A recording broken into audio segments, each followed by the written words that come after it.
युवा देश है।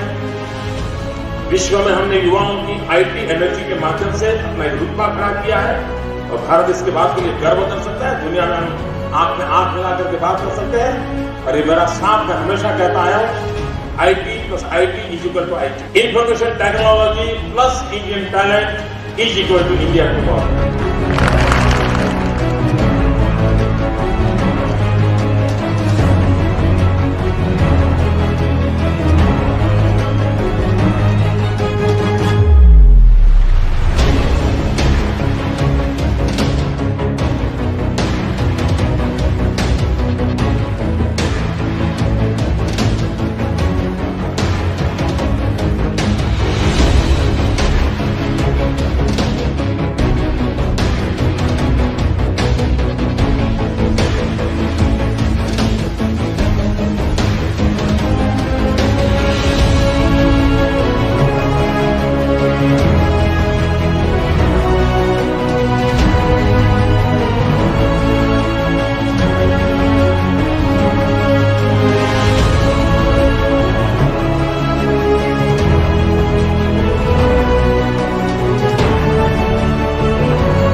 So I would like to introduce Dr. A.P. Maheshwari, the IPS officer, Director General CRPF, the lead force for maintenance of internal security of the country. Sir, prior to his charge assumption as DG CRPF today, Dr. Maheshwari was posted as a Special Secretary, Internal Security in the Ministry of Home Affairs and IPS officer of 1984 batch of UP cadre.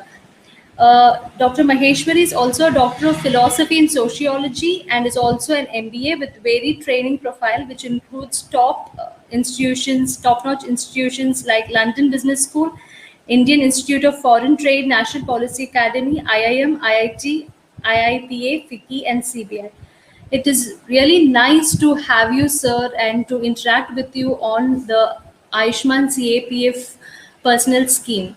So I would like to ask you the first question by, can you just brief us how important it is, this health insurance scheme for harmed personals and their dependents, and how this is going to benefit, because this is going to be cashless also and paperless medical treatment. If you can just tell us the importance and the significance of the scheme for the harmed personals. Good afternoon. First of all, thank you very much for giving me a chance to speak to you on this important topic. Now, health care, as you understand, is important for every person. In case of CAPFs, all these soldiers remain away from their families for about 10 months in operational areas where the families are not permitted. They keep their families in various states from wherever they hail, and they are also always concerned about the health and welfare of their families. Though we have our own institutional systems, medical setup, and though we have our welfare policies to look after them, but this new initiative, Ayushman Bharat and integration of the CAPS with the Ayushman Bharat, it comes as a boon to all of us, because 3-4 things which are important have happened. Number one, it is spread all over the country. There are over 24,000 hospitals. So all the districts in the country have 3 to 4 hospitals which are well established. Their quality procedures and everything has been tested by the National Health Authority, so the assurance of the quality. Number two, they are within the easy reach of the family. So wherever the families may be residing, so the soldier who is away on duty to far and wide places in the high risk areas, wherever, whether it is a border security force or whether it is CRPF and other forces like SSB, wherever they are, or say for that sake, if we say ITBP, which is working on the heights, 18,000 feet and above. So wherever the soldier may be, he's sure that if his family members fall sick, they can go to a standard hospital. The treatment is cashless. There are not many procedures involved. It has been very much simplified and is assured of the quality medical care. So it's a big assurance and reassurance to the soldier. Therefore, he can concentrate more on his job and his morale level is high. So for us, it is very important, more important in more than one ways. Okay. Sir, can you tell us how many forces are enrolled in this scheme and the number of armed personnel who will directly benefit from the scheme and the family members as well? So if you can just give us few numbers. There are seven organizations under MHA, as we say, Central Armed Police Forces. And these include Assam Rifles, BSF, CRPF, CISF, ITBP, and SSB.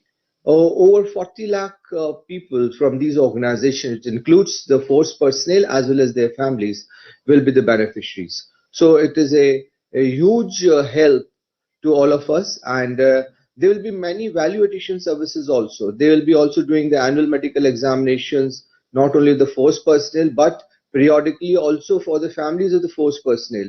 As you know, the prevention is the best detection, so that the quality of health will also be maintained in the due course of time. And there are other related benefits because that whole data will be available regarding the force personnel and their families and their health. So many things can be analyzed. What I was other day talking about was the predictive health to preventive health. So since it will be a well integrated system, a holistic system, so these other benefits will also be coming forth, and this will be very useful for the policy implications and also seeing where the force is heading for and what are the preventive health issue aspects which can take into consideration. As I said, that all the force personnel work in very difficult terrain.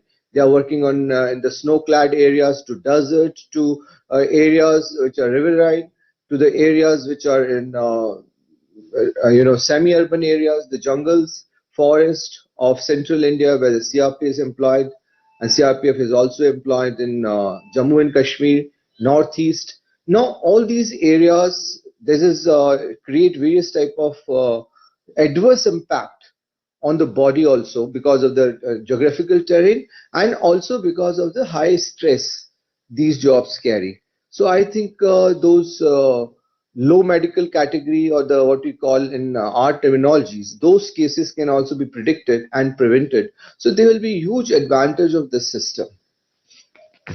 Okay. Sir, I wanted to know, like, as you said, difficult terrains, pan India, the scheme would be helpful. So, do you think special packages is needed for the armed personnel? It's not about the families here. Uh, Besides the families, we Yeah, definitely, yeah. yeah, besides families, the armed personnel will also need a special package because uh, in any of the situation there is a possibility of loss of limb and permanent damage to the body at times when we are fighting with the adversary, or it may be very very difficult geographical terrain. As I said, over 18,000 feet there'll be cases of frostbite and something like that. So or we are fighting with the terrorist or say people indulging into Maoist violence. So in all these cases, we also lose our limbs. So taking care of these people, getting them from the remote areas fastest to the nearest best equipped hospital, then replacement of the limbs and the regaining of the body physically as well as mentally. All these are related aspects of recuperation and health care, which will need attention in this scheme. Are there special packages right now? There's a how many packages are there right now? If you can just tell me, like initially when you're enrolling, what is, because there is a pilot project which is going in Assam. If you can just elaborate on that.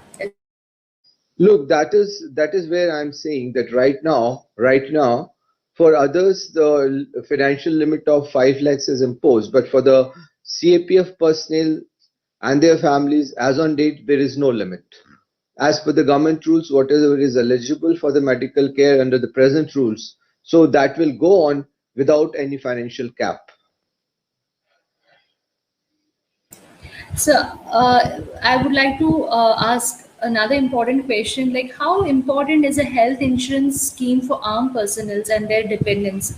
You have, mentioned that in the previous questions, but I just wanted to know, and can you detail as the benefits, like, this treatment will bring in, like this scheme will bring in, and how it is going to enroll in next 3 months in a phase wise it's going to happen? How can you just give us those details?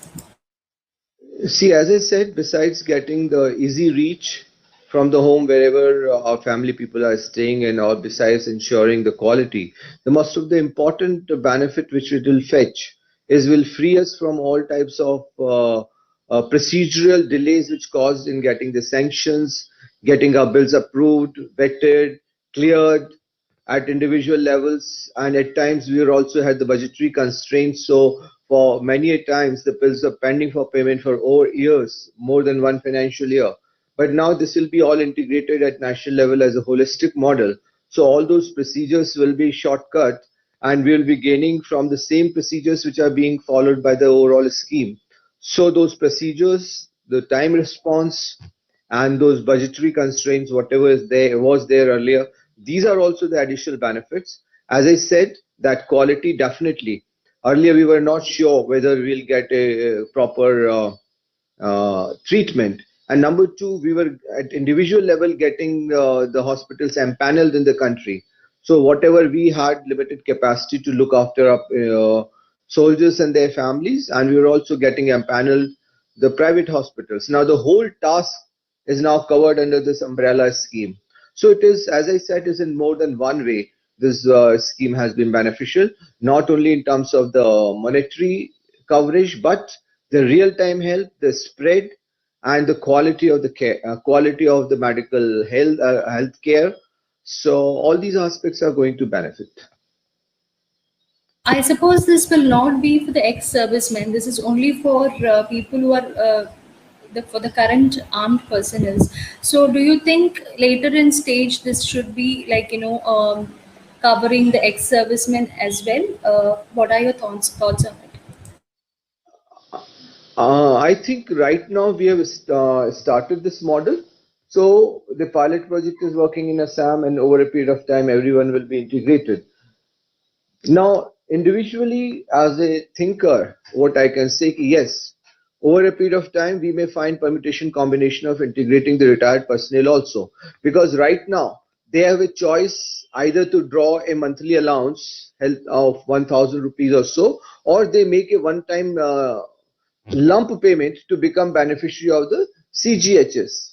Now, maybe that with over a period of time, when this model works well, and there are everything is tested and tried, including the economy of scale and the cost benefit analysis, maybe that the system which is prevailing right now for the retired personnel also finds a channel to get integrated with this overall umbrella scheme.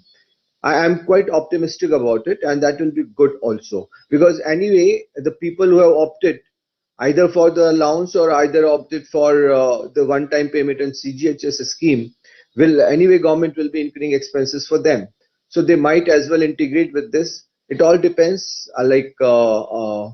It may be only a question, a matter of time before it is made into converted into a reality. Sir, what are the things which is facilities which has been added on for the scheme? Like you have the 24/7 call center or online grievance centers, which has been included by the PMJ, National Health Authority here. So they are also taking care of the fraud and abuse control system. So how the real time monitoring and dashboards are set up, and in how many centers it will be done, or else it is going to be a nodal center of NHA? What kind of things are given by the CRPF?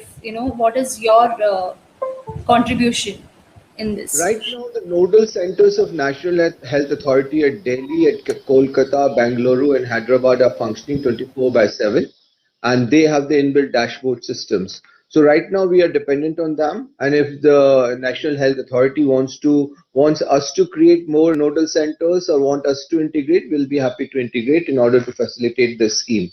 So right now, as I said, we are dependent on helplines of National Health Authority. But we are ready to offer our services to make the scheme successful. And meanwhile, when we are implementing this scheme, in order to educate our people that how to, enroll for the service and how to give their data in the system, and that we are integrating. And each, we have the divisional offices, the regional offices, what we call the sectors.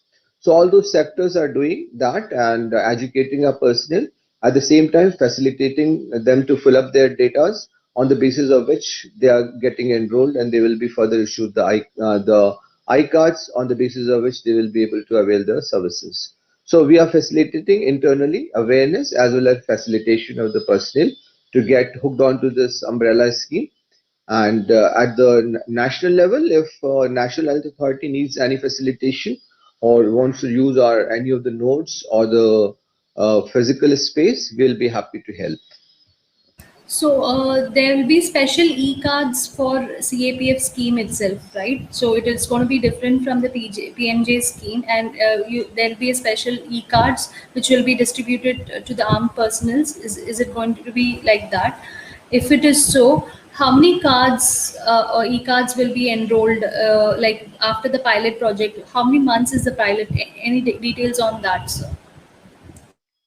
Look, that the minute details the National Health Authority will be providing to you. But as of now, as we know that all the personnel and their family members who are dependent on them will be issued, as I said, the total aggregate number we expect around 40 lakh. All of them will be issued these cards. And those cards have also been linked to the umbrella scheme. As I said, that the normal umbrella scheme gives a cap of about 5 lakhs. But for these CAPF soldiers and their families, there is no cap. So some special features have been provided in the card for the integration. So beyond that, right now, I am unable to give any technical detail that will be available with the National Health Authority. Okay, so totally understood.